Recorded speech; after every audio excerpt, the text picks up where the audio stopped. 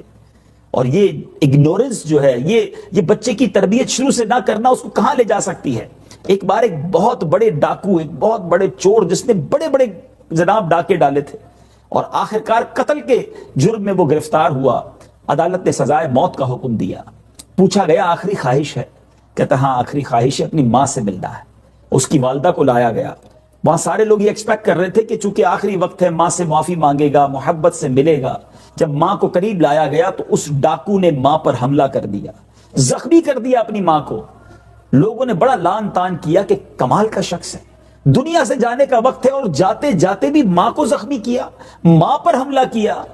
اس ڈاکو نے بڑی عجیب بات کہی. وہ کہتا یہی وہ میری ماں ہے کہ جب میں اسکول سے چھوٹی چھوٹی چیزیں چرا کر لاتا تھا, پینسل چرا کر لاتا تھا, ربڑ چرا کر لاتا تھا, میری ماں دیکھ کر مسکراتی تھی, مجھے منع نہیں کرتی تھی. میرا حوصلہ بڑھتا گیا, میں اور بڑی چوریاں کرنے لگا, پھر ڈاکے ڈالنے لگا اور آخر میرے ہاتھ سے قتل ہو گیا. آج اس جگہ پر جب میں پہنچا ہوں, اس میں بہت بڑا کردار میری والدہ کا ہے.